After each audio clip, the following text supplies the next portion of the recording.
And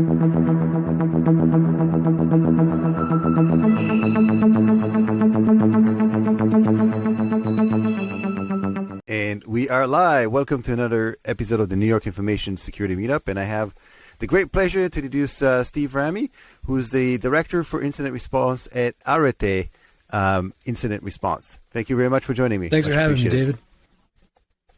And I did pronounce the company name, you right? Nailed it. Is that right? What? Okay, thank you. So we had a couple conversations in the past, live, online as well as offline. And I'm always, super fascinated about your extensive background around incident response and how much hands-on experience you've had. So maybe just to provide some glimpse in terms of your past and history and how you got to where you are today, maybe walk me through kind of the path you took in your career, just to put some clout around what you're going to be Certainly, saying. yeah. So straight out of college, I get hired into Deloitte, and I still remember my interview process, whereas into a brand new team, it's way back in 2005. So brand new team I'm hiring into, and they basically say, you look good on paper, you're fun, easy to talk to, you're hired. Like, really? That easy? And because Deloitte's such a huge company. Little did I know, what I was getting into, and the majority of that was all computer forensics. And so if you think back, 2005, it was coming off the tail of WorldCom.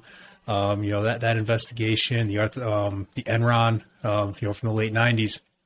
And so these new teams were popping up for specifically digital investigations in the private sector. So I hired into there, and the majority of my upbringing was working with former law enforcement, former intelligence officers, a lot of attorneys. And we go into organizations in the middle of the night, take their computer data, and then bring it back and then help the legal team sift through all that information. Fast forward, 10, 15 years later, we have this huge, like cyber always existed then. You had hackers, but it wasn't as pronounced as it is today. And about, 5, 10 years ago, we saw this big shift into ransomware. And so I made a quick pivot from the digital investigations, helping companies understand what's going on within their own organization, to helping them protect their perimeter from all these threat actors. So the background still in the private sector really extends from APT style investigations to where we've seen one organization had China and Iran both in their network, and both of those hacker teams were actually fighting each other inside the client's network. And they sectioned off, they actually segmented themselves. And so each of those hacker teams were keeping both areas of their own respective domains patched up to date. So when we were performing that investigation, it was pretty chaotic because we're finding Iranian type activity. The client's like, no, we don't care about that. We care about the Chinese. And then we go find the Chinese activities. No, we want to know more about the Iranians. So that one was a little chaotic. And then now, modern day, doing a lot of ransomware investigations. We keep a ton of metrics on the trends that these groups are moving through, everything from, kind of the initial demands, points of entry, to, the client's demographic, how much money they make, how big are they globally, how valued is their brand name, to see what type of groups actually are attracted to those folks. So a lot of what I've learned from the APT style investigations, the digital investigations with insider threats, are translating extremely nicely into the ransomware investigations. And the best part about all this is I can take that trifecta to help organizations really understand the security controls that need to get put in place to mitigate, reduce the success of these attacks, either from the internal, their employees, or from, the external threats for whatever that threat landscape they're facing. Wow. I have so many questions, and I'm trying to keep it all in order in my mind while you're saying these. It's first of all an incredible story, and this is not the first time I've heard of groups within a adversary group, like within somebody's computer's system and networks. I've actually heard of a customer specifically requesting that the machines are not going to get cleaned up because they figure out that it's almost like having a managed service. Somebody else was managing the infrastructure for patching and so on. So the adversaries wanted to keep the machines away from other groups. And they were not really doing anything aside from, I believe, like just using it, for mining or some fairly minute, like not so much criminal activity, but so it's not the first story I've heard. But tell me a bit about your hands-on experience. What you were doing these investigations, forensic investigations. Do you recall what was it like? Like the first couple incident you worked on. What was it like to actually? I'm assuming you were hands-on, going out to customer site. What does that feel like from a practitioner standpoint? It's to me it was a lot of fun. I really enjoyed that kind of in person. You get to see a ton of different companies, how they operate. You get to go to their flagship headquarters and really see what these big major names are, and how they operate. So I really enjoyed that aspect of this. When I think about kind of the early on, not being on site probably would have been a lot harder. And in fact, sometimes we had two different teams. We'd have the team on site. They do the collection, containment, eradication, and then they would ship all the collected data back to the lab, where we had a second team who's sitting there triaging and doing the deep dive forensics. So I've seen both of those kind of in the legacy world, and I'll dive into the legacy kind of divider in a second, where. And quick question for you, Steve. Just in my mind, when you come in, that moment in time, it's almost seeing like somebody is worse because it's something bad happened. You're there for a reason. It's almost like coming after the fact. What does that feel like from your perspective, coming into an incident or post-incident that things, like really bad things happen, and they really, there's a lot of unknowns. Did that make you a little uncomfortable, or just in terms of like just dealing with people on site? So I'm glad you brought that up. So there's actually two scenarios that we would get called in to go on site. The first being, the what could go wrong actually went wrong in the client's world. And that, you have some kind of standoffish personalities. You have some animosity. You have resentment that you have this external team on there because the CISOs, the IT teams, they know something bad happened. Whether the ransomware outbreak and their entire network was taken down, or some intellectual property was stolen, or whatever that negative vibe might be. So you have this external team coming in, and those inside folks feel like this external team they have no rapport with is going to pull the veil back and expose them for the lack of intelligence that they feel because of that situation, when it's completely the opposite. We're there just to help them recover their systems, figure out what happened, and then get them back up and producing business again. And then the second scenario is they think something happened or an alert triggered in one of their security monitoring tools, and we're brought in to help them qualify what that event was. And believe it or not, a good majority of time, it's a system administrator misconfiguring a firewall, or one of the security ops persons miswriting the rule, and so they're firing on the wrong information. And we get brought in to help. Okay, is there an attacker in the environment? Let's threat hunt. Let's figure this out. Let's trace this back. We're not finding anything. Okay, did the IT team do anything? Did the security ops team do anything? All right, they did make changes. So let's go review those changes. Oh, that's it here. It's an ACL misconfiguration. That's why we think there's something going on, because we have some bad traffic that our IDS, IPS are alerting on. So we've seen it in both ways. Sometimes we walk away that much better. Actually, let me take a step back. In the catastrophic events, the IT team at the end of the investigation actually feels a little bit better, a little bit more comfortable that we came in from that outside expertise to help them through this event. In the misconfiguration world, it's kind of the opposite, where the company spend, a few $100,000 with this external team just to figure out a misconfiguration was a false alarm. As positive as that might be, it still kind of upsets some of the executives. So either scenario, you can have personalities at play, but it's really our job as that independent third party that when we come in, we make friends with everybody, figure out what happened, where everything went wrong, and then how do we get the business back up and running. That's our goal. That'll be our goal from day one to day end. where do you begin? Like, again, in my mind, if I take, for example, I talked to somebody who's a deputy CISO, but it also happens to be first responder for actual first responder for for physical incidents. And what he mentioned is the first thing that he does when he comes on site, is to assess the situation. And and when he does that, everything kind of become almost like in slow motion, right? Because it's like there's so many different variables you got to consider. And then in a real incident, you come in, the complexity involved in, traditional infrastructure, whether it's legacy or kind of the new infrastructure, is tremendous. Where do you start? Like, when you show up in the office, what happens then? You sit down, and I'm assuming you ask for like network diagrams. I mean, what is kind of the process that you, again, because there's so many moving parts, the complexity is so vast.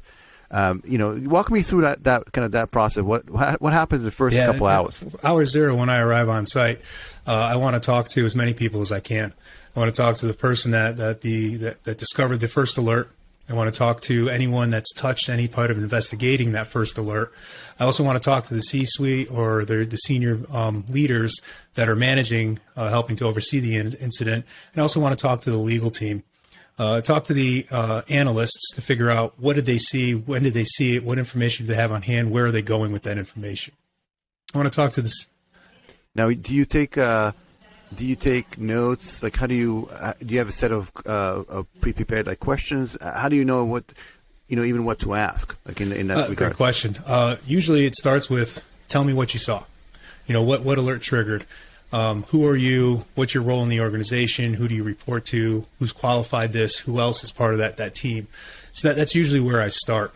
And that gives me an understanding of, okay, am I the only one that is needed to be on site? Do I need to have more of my team join me? Can we handle a hybrid type of investigative team? And so as the more I learn about their technical abilities, it will tell me how many additional from my team would need to be on site. Precompiled questions, yes, usually. Do I follow them in order every single time? No. Every conversation we have is unique. Probably the same topics are explored, but the conversation, the structure, the flow are all unique. Because I can ask an open-ended question and I can get a yes or no answer, right? And some other individuals, I ask a yes or no question and they start telling me about the marital problems that they have. So there's a wide range of personalities that we encounter, and it's a matter of us reading the situation, asking these questions, making sure we're extracting the necessary information to understand what we have to do, how we do it. And then once we get through that kind of first, hour, 2 hours of feeling the situation out, we then prepare our action plan. Depending on which way we need to go, what the client has already done, what the security team has done, we will certainly augment all of that, and then we'll build into it what we need to do from an investigative standpoint. Do you ever, during like the first initial conversation, you go like, "Holy shit, what just happened here?" Sometimes. Like, you know what I mean? Like that holy shit moment. What the hell is going on? Because I'm sure, like, you've done this so much, I'm sure that there's some run-of-the-mill kind of like incident you've seen before, and then there are like, this holy shit moments, right? Where you go like, oh my god, what am I doing here? Like, what is going on? No, it certainly is. It was State Farm's jingle. We know a thing or two because we've seen a thing or two. Exactly. It's the same thing, right? It's a good one. The majority of what we've seen is excuse me, very similar to across environments. It's usually the people's personalities, the paranoia from the business, the legal teams. You get all these personalities that intersect, which make it a lot different.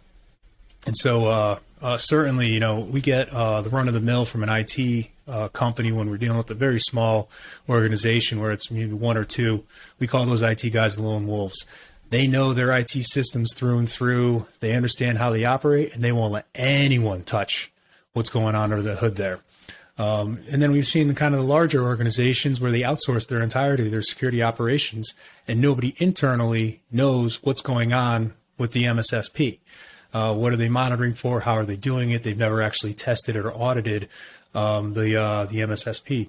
And so when we come into these situations, certainly are head scratchers, especially when you talk about these $1 billion, $10 billion companies that have grown, just amassed riches, and they don't have a good idea from a security standpoint. But after we leave, whether that's 5 weeks, 2 months, 2 years later, they have a lot better idea. And in some instances, we're actually retained post-investigation to help them build out an internal security program to manage, whatever components they end up outsourcing. So certainly we've seen some head scratchers, but at the end of the day, not to say we've seen everything, but we have seen a lot. And there's not many situations we can walk into where we're unprepared. And Steve, do you ever get a moment where you say, well, this is big, I better call somebody from the FBI or, just to get them involved? Do you ever get that kind of feeling or that kind of, insight in terms of what you need to do? Certainly, yeah. So a lot of the times we're brought in under counsel. And so counsel, the client's legal team retains us to help manage attorney-client privilege and protect, work product going forward. By the way, I'm not I'm not an attorney. It's just kind of how I understand it. So if anybody out there is in a similar situation and needs IR assistance, certainly go to your legal team first, and they'll help direct, how they want you to proceed. But when we get brought in, we uncover a lot of information. One is, the entry point. How did they get in? And sometimes those entry points are actually still up and working. And so when we think of entry point, we think of like phishing emails, right, with a payload or some link that links to a payload. We think of watering hole attacks or drive-by download, where those websites are still compromised and are serving up those malicious payloads. So when we get brought in, sometimes this is the first victim for that campaign, and we'll uncover this infrastructure that's still up and available, infecting countless others. At that point, certainly we would recommend to counsel to go to the FBI. We'd give them all the information, and they'd link us together. Other instances where some of these threat actors for ransomware are so huge, they're so fast acting that counsel is already integrated with the FBI, because counsel's managing 5, 10, 15 other victims with that same ransomware group. And so when we get brought in, we get introduced to the FBI, sometimes the Secret Service, and we start interacting with them, and they'll ask us questions. How many other victims do you have outside of your legal team that have that are infected by this group? And we'll give broad numbers back, and at that point, sometimes we'll get those counsels introduced to the FBI so we can have a free-flowing conversation. So there are certainly points where we recommend to the client, or we recommend to counsel to engage with law enforcement. It's certainly up to their discretion if they should, if they shouldn't. We don't proactively actually reach out just due to our contractual language and non-disclosure agreements with our clients. And I would love to to get more stories out of you, since you probably experienced so much. As you mentioned, you were like one of those insurance agents that come over, and there's always something surprising. But before we jump into that, there's nothing better than to ask you, like, what is the traditional life cycle of incident response? Like, you mentioned that the first step is to come in and get a identification of what just happened, right? So that was kind of the process there, and then I'm assuming there's some sort of containment process associated with figure out, okay, how do we stop the bleeding? How do we stop the incident from occurring? And so maybe you can walk me through that. And then you mentioned, after this whole said and done, it seems like it's really never a never-ending process. I mean, you guys stay in and assist the organization after the fact. Maybe we'll talk about that as well. But let's talk about kind of a primer in terms of what the ideal handling of an incident certainly is. Yeah. To continue quoting pop culture references that I'm pretty sure is going to show my age. Knowing's half the battle. Go Joe, or G.I. Joe. So being prepared up front is the number one aspect for any incident response program. It's understanding that when that alert triggers, you have a predefined set of sequence of steps that your team will follow. And that could be as granular as you need it to be, or as broad as you need it to be, because when that alarm rings, everything goes out the window except for what's written down. Your mind's going to race. A level of paranoia is going to set in both professionally. You know, I'm the CIO or CISO. This happened under my watch. I'm probably going to get fired. Or I feel really bad for these employees whose data was just stolen. So there's going to be a lot of paranoia that creeps in that's going to jade you during the response. So having a pre-compiled set of instructions to follow is critical so that you're moving through that series of events in tandem with all your other teams, because it's not just the IR team, it's not just the IT team, not just the DR team or the PR team, disaster recovery, public relations team, or the C-suite. Everyone needs to move together in unison. So your incident response plan needs to account for a lot of these challenges. And then once you're prepared, you have that level of preparedness. You get into the after the alert, you get into your response, and so you have to qualify that, right? Because it could be, you know, what I mentioned earlier, a false positive, and you can wipe your hands of it, move on to the next, get into rule tuning. And by the way, it sounds like, Steve, not to cut you off, but it sounds like that false positive happens quite a bit. If you specifically raise that, and so how do you, would that cause, you know, a company to like, you know, cry wolf? Like, you know, you say that a few minutes, you know, the next time something like that happens, they're not going to call you because they're going to think, oh, it's just a misconfiguration. We'll handle it ourselves. Sometimes, I mean, there's security operations teams for contract that will actually come in and revamp your security monitoring rule sets so that you specifically minimize what these rules can do. And even for larger security teams that have that rule set creation aspect to their skill sets, those teams go through iterations. You know, you have to take that threat intelligence, synthesize it into actual rules that are applicable to your environment. And then you have to create those rules, implement those rules, and then monitor the rules before they go live. Because some rules that you think are perfect are going to generate hundreds of thousands of alerts. And so now that's going to bog your security operations center down, L1, L2, with having to go through every single one and qualifying them. Whereas if you implement the rule and just wait, see what it generates, is this actually working correctly? What's the expected outcome? Are we within that threshold? Then you've done your due diligence, so now you can actually set that rule live. That piece right there, that testing and validation piece, some organizations are not good at. Some teams are not good at. And so when you have a third party come in to help tune your SIM, to tune your specific alerts, you're going to greatly reduce the number of alerts that your SOC has to navigate through, and allowing them to pay attention to the actual critical ones that they need to. So certainly misconfigurations happen all the time. It's natural. You know, we as humans are the weakest link in pretty much anything we do. And it's just a matter of understanding this is going to be part of our testing and validation cycle. The equivalent is software development, right? We know that years of developing software unsecurely has allowed a lot of vulnerabilities today. And even in the secure development lifecycle, we still know that vulnerabilities do exist, but it's greatly reduced. In either of those scenarios, there is a testing and validation phase. Usually it's user acceptance testing. So you have your code that you test to make sure it actually works, it's bug-free. Then you get into user acceptance testing to make sure the user themselves either find bugs or they don't find bugs, and then those bugs are fixed in the UI and the back-end workflow. That already exists in software development. Writing these rules for different SIMs and different alerting applications, same exact thing. Not as granular as programming, but it's probably just as complex. And so having that testing and validation phase to whatever rules you create will certainly minimize that the downstream misconfiguration disruptions. And I'm sure that the movement to the cloud and providing, you know, cloud applications does not, minimize the risk. In fact, it's the opposite. Almost the ease of deploying cloud applications and deploying, rule sets in the cloud creates the complexity even more so. And it's so easy to just have a misconfigured S3 bucket, for example, that leaks out, data. And so after that, you mentioned the identification, what's the kind of a containment look like? Yeah, containment could pretty much be anything. It could be as simple as disabling a user account.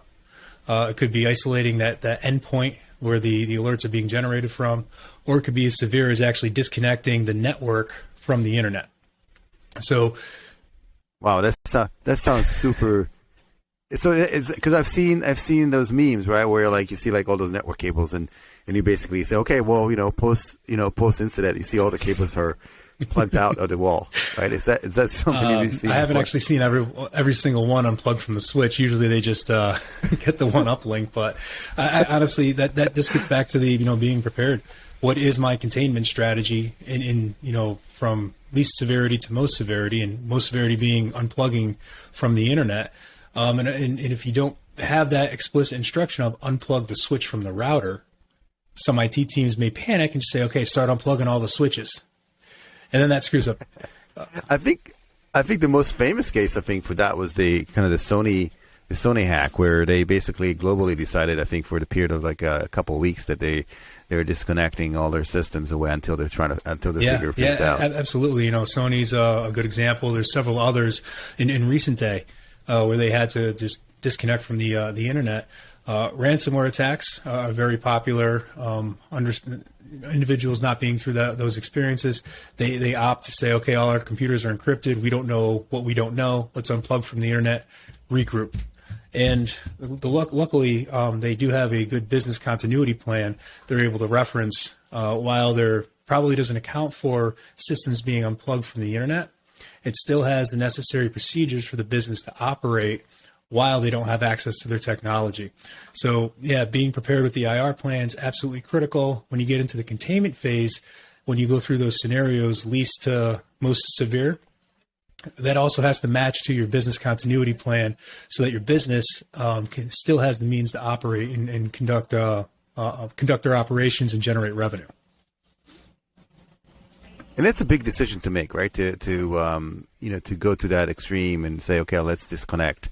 And don't get me wrong, I'm assuming that a lot of companies do not get to the point where they test for it, because it's so extreme, and no one in the right mind will say, okay, let's disconnect for a couple of days just to test our system out, or even play out that scenario. I don't necessarily think that this is something that companies really prepare for. Just like we weren't prepared for the pandemic, that everyone just had to work from home within 2 weeks, almost instantaneously. So once we identify, and contain, what's the next step? Next step would be to perform your analysis and eradicate the threat. The analysis is understanding, we've qualified the alert, we've contained it. Now we have to understand what caused the alert to begin with. Is it malware? Was it a rogue user account? Is it an insider? So we have to understand what that actual activity is, and then we have to take the necessary precautions to remove that from our systems. It could be, again, disabling user accounts. It could be deleting user accounts. It could be changing passwords to service accounts. It could be just re-imaging systems. If it's isolated to a single node, let's just put a new image on top of it and we'll wipe our hands and move on. So getting back to your plan of attack, what's your incident response plan, where does that take us? What's your workflow look like? Based on the threat, that would then indicate, how far down that rabbit hole of analysis you'd have to proceed. I've worked in security operations centers where if they have any hint of ransomware on a single node, they're not going to investigate. They're just going to re-image and move on. However, the caveat there is if part of the triage investigation, they identify any access to files, folders, or the exfiltration thereof, they have to pause, isolate the endpoint, and then start performing a deeper investigation to see what that actual root cause would look like. And the findings are, because then you're dealing with some data privacy. But at the face value of a lot of these incidents, the way these SOCs are designed, it's to move through as quickly as possible, triage the alert, contain it from the environment, and then eradicate it to continue your business operations. When I hear you talk about the kind of the different processes, there's always this promise of automation, right, for IT and cybersecurity specifically.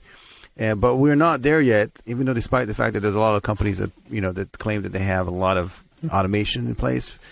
In your mind, is this process can be streamlined in just using software and allows for, like if an incident happens to, for a bot to go in there, do the containment, do the investigation, run its own, forensics, and then give you the results? Is that something that potentially can be automated? I think so. I think we have enough threat intelligence today to be able to craft some type of proof of concept. I know there's companies out there that certainly have the infrastructure for data collection, and they're starting to automate some of the analysis. But these threat actors are pretty sophisticated when it comes to changing their habits and their techniques. So there is that level of how do we anticipate to build into the kind of automation. But for the everyday run of the mill, using SOAR technology, security orchestration, automation, response, you can certainly have a level of that to automate a lot of the lower hanging fruit that the SOC has to respond to. The challenge with implementing SOAR technologies is that for a lot of the larger organizations, they are pretty complex when it comes to their IT environments. Some organizations are still running some outdated Linux kernels, probably AS400 type systems. Still a lot of on-prem legacy. I think some even still use Lotus Notes and Domino orchestrations. So when we think about what all is actually encompassed and where does SOAR have to reach into, we get pretty complex with some of these rule sets that are created. Not to mention some individuals who have a specific responsibility to access a system once a year may trigger an alert because their account doesn't usually access that system, and so that might close it off. And so the biggest concern with implementing SOAR for some of these larger complex environments is that once implemented, if not fully tested, the lights to their network might get shut off because of some adverse activity that the brain might consider malicious. Mm-hmm. And as you mentioned, I think the best way to describe it is the noise to signal ratio, in terms of being able to detect what is a malicious activity. And so we covered kind of different steps, and now after the eradication, cleaning up the machines, what's the next step after that? How do you fully recover? Yeah, recovery is the next step, and I like to group recovery with lessons learned as well. Recovering, getting the business back up and running, whether it's a single endpoint that's affected or if it's an entire enterprise. How do we recover? Yeah, you can restore from backups if those are available to net new systems. But really, the recovery phase, in my mind, is a lot longer than just restoring your backups. Because what has happened is that an attacker gained access into the environment, and they exploited that environment for the way it currently exists. So to have this simple mindset of just restoring your environment as it was still would allow that same attacker or a different attacker to regain access and then exploit similarly. So you have to find the root cause. Otherwise, it's almost like, if your car is broken down, you change the part with the same part that had the same problem. And you're basically up and running. You might be up and running, but you're going to end up with the same issue. Yeah. You find the root cause, make sure that gap is patched, right? Make sure you have security controls put in place. And then the second aspect is, is our network flat, or can we segment? Can we protect some of the critical systems so that if an attacker gains access to the end user segment, will they have such a devastating effect in the production area where maybe our file servers or our SAP systems are stored? Or can we segment those off and allow only specific access? So really taking a look at the security architecture as part of the recovery phase and redesigning the flow of operations, implementing role-based access control, least privilege, segmenting based on department who needs access to what information, and really minimizing the downstream catastrophic effects should a single user get exploited. What theoretically would that user account then have access to? So part of the recovery phase, get your business up and running, but then also have a longer conversation of where could we do better from a network topology design layout to protect our systems, because we know we will be hacked again. And that's a piece that we have to remember, is that if not now, then when? And after we get hacked, when will the next one be? What can we do to prepare ourselves for that next one and mitigate the success? We have to prepare, we will be, but we can always prepare with a layered defense and depth strategy that will trip these hackers up at some point in their process to be not as successful. I can see that the recovery phase is critical because, the executives, all they want to know is that, when are we done with this, right? So I'm assuming there's a lot of pressure from up above to be done and move on and continue with the business operation as usual. So what happened is how do you then say, we fixed it, we uncovered the root cause, but we really, really need you to consider these three things to make sure it doesn't happen again. How do you still have that conversation where, people seems to be, I'm assuming, very relieved that everything kind of is back to normal, and it's just human nature that they just want to move on, continue with what the day-to-day operations and not worry so much about what the future may come. So how do you still have that conversation after the fact? 9 times out of 10, it's a natural conversation. The first 4 days from discovery, 96 hours in, that's probably the most chaotic. That's keeping everyone as calm as possible. It's walking through the work plan over and over and over again. And then about that 4th day, there's a sigh of relief. They can see light at the end of the tunnel. We're getting the business back up and running. We're moving through this event. And then as we get towards the middle point in the investigation, there's a mind shift. The IT guys are still, hot and heavy in getting the systems recovered and getting business operations back to 100%. But you see a mind shift in the executives where they start thinking, a month from now, 2 months from now, a year from now. And in that mindset shift, they start to ask those questions proactively. Say, hey, where did we fail? What could we have done better? How do we stop this from ever happening again? And once that conversation opens from their perspective to us, we can say, hey, look, so we know how these threat actors work. The majority of them, ballpark, this is how they get in through a phishing email. They then pivot into some file server. They escalate privileges on that file server, get a domain account, and then they spread. You can stop that by segmenting the network. You can stop that by deploying a trusted EDR tool. You can stop that by, adding multi-factor authentication or vaulting system administrator accounts, domain administrator accounts. So there's a number of specifics that we can talk to during the investigation, both targeted to the attackers as well as generally speaking. So we can have that conversation proactively with them. Majority of the time, we're still in our investigative mode, so we're not getting into that security consulting other than just to keep them thinking future, how much is this going to cost? How do I get the IT team to increase security? As we get towards the end of the investigation, we then start to have that security consulting conversation. Hey, we're about to exhaust the incident investigation budget. We do understand that you have some security concerns. How do we proactively defend? At that point, we would offer, we need to know what a baseline is. So we recommend you perform a security assessment against an industry framework, whether it's NIST, whether it's CIS or ISO. Perform that assessment. We can help you with that. Once we have that baseline set, we can understand where you rank in these specific categories, knowing what you have currently in your tool set and then what you might be missing according to the framework.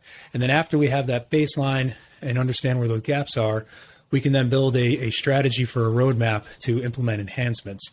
And that would come complete with a budget, understanding these toolings, the amount of time to take to implement. And we can stretch that, across, 2 or 3 years, prioritizing the most critical today.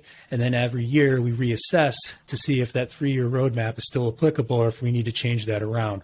And a lot of our clients that end up to stay with us, which I think we have like a 70 or 80% retention rate, for that security consulting post-incident, they end up going through the controls assessment. They end up going through, security hardening with us. And a year later, 2 years later, they haven't really experienced anything. Yeah, they had slight hiccups, some scares, but because of the implementations of security controls that we recommended and they put in place, they actually go to sleep at night feeling that much more confident and safe that they had, a trusted advisor looking over their shoulder, helping them through, that hardening aspect of their environment. Steve, did you ever have to make, have like tough conversations? And by the way, you'd be the perfect person to have these tough conversations with because you're so cool, calm, and collected. If I had an incident, I would love to have you on my side, just telling me that things are going to be all right. But did you have to, in all seriousness, did you have to make any tough recommendations that were not, that would not. You knew things are not going to be accepted as face value. They had to make some maybe organizational changes or infrastructure changes that are not trivial. Yeah, absolutely. And this gets back to that personality comment earlier. They're the personalities are what make the excitement of some of these matters. We've seen a bunch. We've had IT, like outsourced IT teams, when they come in, they want to just take everything down. They want to tear it back down to the studs, and they want to rebuild fresh. And we're like, okay, I mean, if you want to put the budget in with that's fine. But if you want to put this through insurance, just make sure the insurance company, okays it. This is like day one, day two, part of the, kind of the containment, eradication, rebuild strategy. And we've had actual conversations where we've said that up front, and they said, okay, great. We've had MSPs actually rip the Cat 5 out and put in Cat 6. They've bought all brand new Wi-Fi access points. They put all brand new switches in. And so at the end of the engagement, even though we've been, coaching them along the way of make sure the insurance company knows what you're doing. We're not recommending this. This is your plan. We're just agreeing to it. We don't think it's necessary. And the insurance company calls us and says, hey, did you authorize this? I say, no, we told them not to do this. We told them, it's your plan. You want to do it, just run it by the insurance company first. And so there's a $60,000 to $100,000 bill where all brand new equipment that didn't necessarily need to be purchased was purchased and installed. And so, I don't know the outcome of those situations, but usually it's not in favor of part of the claim. Yeah, well, it makes sense. It's almost like you have a veneer countertops that got water damage. You said, okay, well, we might as well put in concrete or put in marble instead, and then you just have to make sure that the insurance company is okay with that. And I would love to since you mentioned insurance, I'd love to understand a bit of the dynamics in terms of what happens, because we see that a lot. We see it actually a very large case recently of a win by the customer that won against, I think it was Merck, maybe, that decided that the claim was that it was not an act of war or something like that, and then they won a very large lawsuit, and basically claim a large claim, which I think is probably going to last many years in courts before it gets settled. But there are certain steps to take, because we've seen cases where the insurance companies don't just necessarily give you a carte blanche and say, okay, well, let's cover whatever needs to be covered. There's a lot of proof that needs to be done that you've done the right things to not get hacked. And then, as you mentioned, the kind of the response and what you do afterwards as well is being reviewed, right? So they don't just write you a check for the amount of money that was damaged, as well as the operational damage. So tell me a bit about the kind of the process of how do you make sure that first you have a policy that covers things like ransomware incidents, and maybe what are kind of the top things to look for when you're actually looking to file a claim. I'm assuming you have to have all your ducks in a row to prove that you've done everything in your power to prevent it, and then that you've taken the actions to mitigate as soon as possible. Talk to me about that. So I'll start off with every cyber policy is written differently, and that's even within the same insurer. Right. So what one has to do to qualify for a claim may not be the same steps that another would have to do to qualify for that similar claim. It's all based on policy, and usually the claims agent is very versed in that policy, and they can walk you through, what's necessary to support that claim. Specifically with cyber claims, because of the severe interruption to business, specifically with ransomware, because of the severe interruption to business, the cyber claims agents are very responsive. And so when you call their hotline to say you report a claim, you suffered a cyber attack, and it's ransomware, within, a few hours, if not, within, several minutes to within a few hours, you're going to have an agent on the phone with you. You're probably going to be talking to a data privacy breach coach. And then within an hour or two, you'll be talking to a firm like Arete for incident response. So, and that's all because the insurance company wants to stop the bleeding and get the business back up and running and generating revenue because of all the insurance policies, business interruption, downtime, whatever those claims might amount to, whatever that policyholder has, can invoke several different insurance policies while the business is down. So The process is the insurance companies have it's well ironed.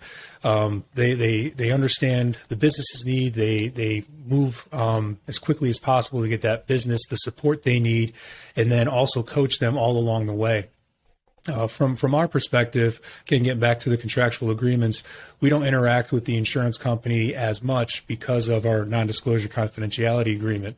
But I do know that the breach coaches, on behalf of the insureds, are working with the insurance company to keep them apprised of the situation, so the insurance company can manage the claim from a financial aspect of that.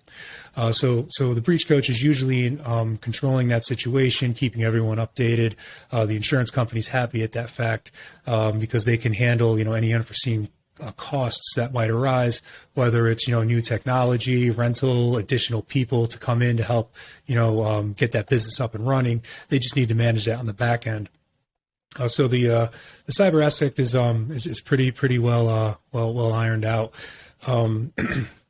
As far as the do's or don'ts, what I would recommend is that if the business has a specific question as it pertains to coverage under their cyber policy or any other policies because of a cyber attack, they have that conversation directly with the claims agent. The agents, again, they're very well versed in what's allowed, what's not allowed, and if there's specific documentation that would be necessary for the insured to submit to the claims team as part of that claim, that cyber attack, they will be very vocal about what that is, when they'll need it by.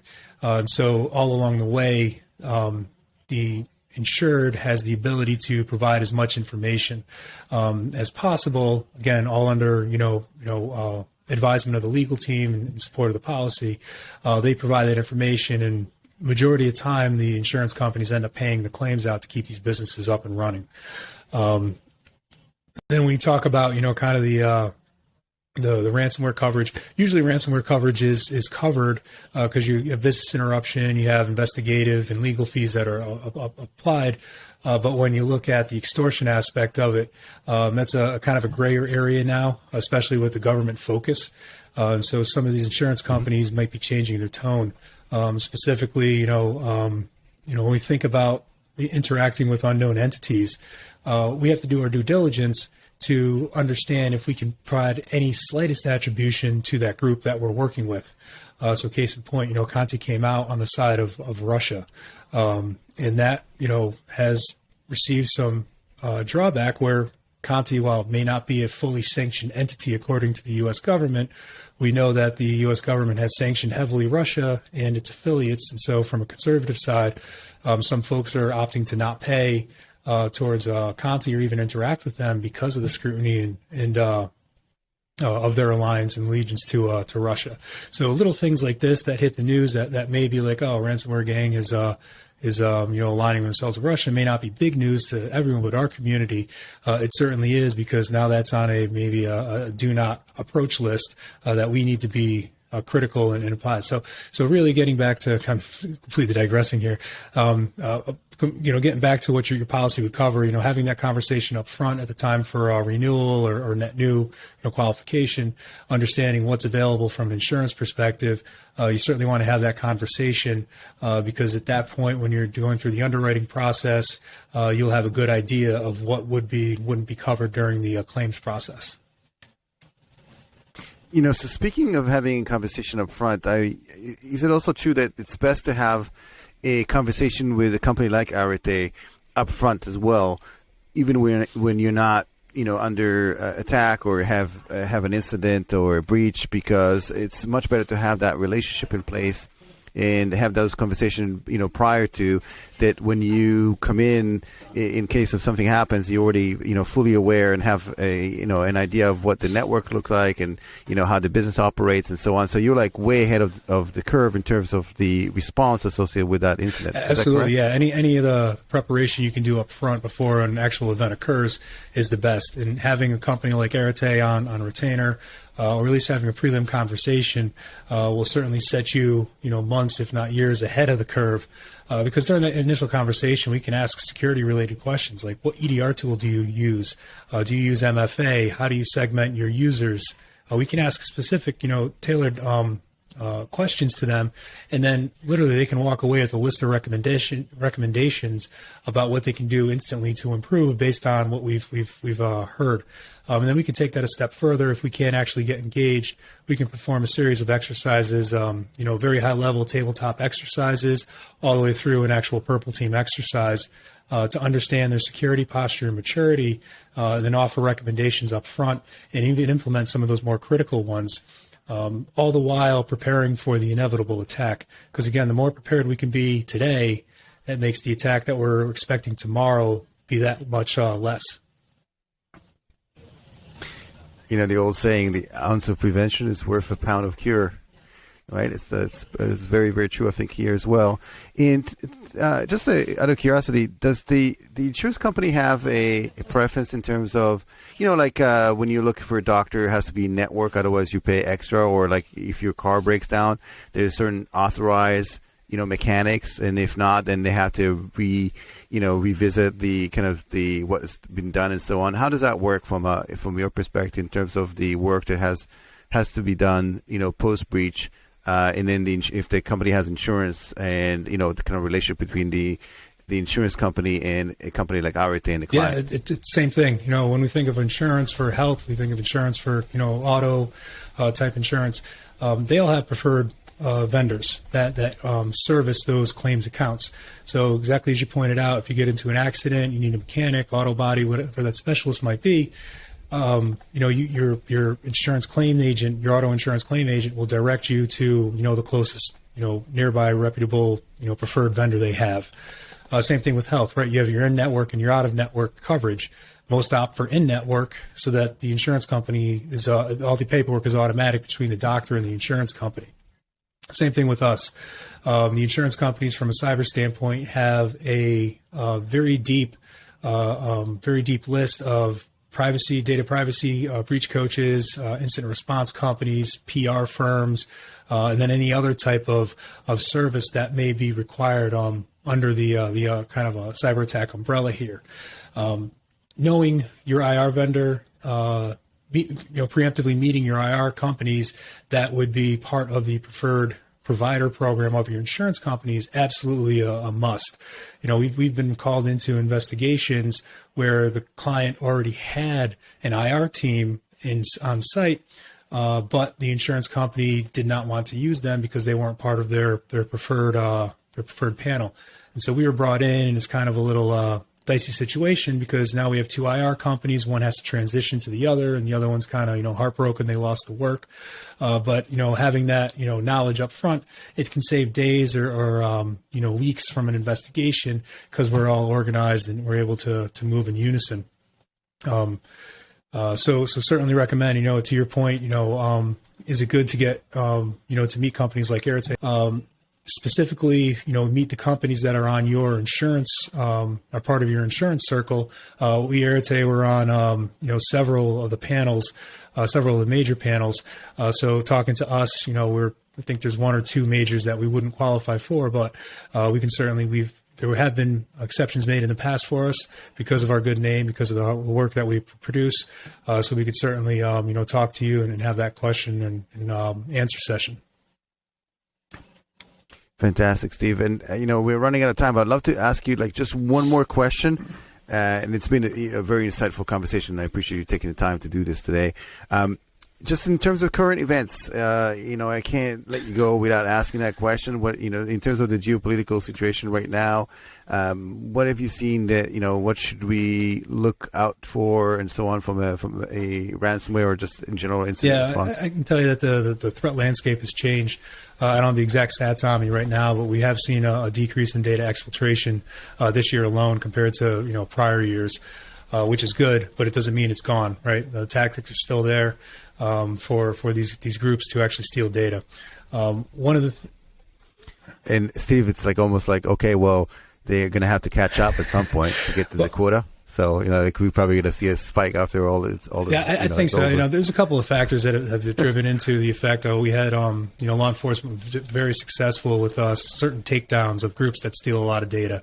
And so that disrupted, it skewed some of the numbers for this year. And I think that's the primary driver. The second is, there's a lot of distraction with the conflict going on in the Far East there.